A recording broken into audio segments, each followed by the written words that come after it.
Hello everyone, তো আজকে আমি এই ভিডিওটার মাধ্যমে তোমাদের সঙ্গে শেয়ার করে দেখাবো যে আমি কিভাবে মাটি দিয়ে খুব সহজেই সাউথ ইন্ডিয়ান এই ডিশটি মানে ধোসা, ইডলি, সাম্বার আর চাটনি তৈরি করলাম। আর এই ভিডিওটিতে কিভাবে তোমরা মাটি দিয়ে এই জিনিসটি তৈরি করবে থেকে কিভাবে তোমরা রং করবে সম্পূর্ণটাই থাকছে, তাই ভিডিওটি সম্পূর্ণ দেখার অনুরোধ রইল। তো দেখো, প্রথমেই কিন্তু আমি এখানটায় রুটির মতো মাটিটাকে বেলে নিয়েছি, তারপর একটা কাঠির সাহায্যে একটা কলা পাতার শেপে এটাকে কেটে নিচ্ছি।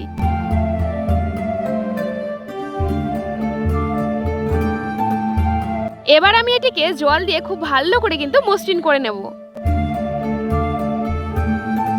মসৃণ করা হয়ে গেলে আমি এই কলা পাতাটির উপরে খুব ভালো করে কিছু ডিটেলিং করে নিয়েছি, যাতে এটা দেখে একদম অরিজিনাল কলা পাতা মনে হয়।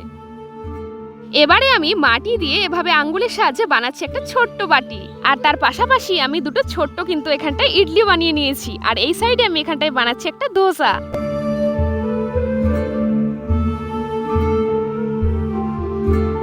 এই তো আমার ধোসা বানানো কমপ্লিট হয়ে গেছে। এবার এটাকে জল দিয়ে খুব ভালো করে কিন্তু পালিশ করে নিয়েছি। আর চাটনিটাকে তৈরি করার জন্য আমি কাদামাটি দিয়ে এখানটা একটা টেক্সচার বানিয়ে নিয়েছি। আর এই সাইডে দেখো, ইডলি আর যে ধোসাটা আছে ওটাকে আরো ভালো মানে রিয়েলিস্টিক দেখানোর জন্য কিছু ডিটেলিংও অ্যাড করে দিয়েছি। তারপরে এটাকে একদিন রেখে দিয়েছিলাম যাতে এটা খুব ভালো করে শুকিয়ে যায়, তারপরে কিন্তু রং করা আমি চালু করেছি। আর আমি কিন্তু প্রথমে একটা বেস কালার করে নিয়ে তারপরে কিন্তু অন্যান্য রংগুলো অ্যাপ্লাই করেছি। যেরকম কলা পাতাতে কিন্তু কলা পাতা যেরকম কালারটা হয় সেটাই রাখার আমি চেষ্টা করেছি।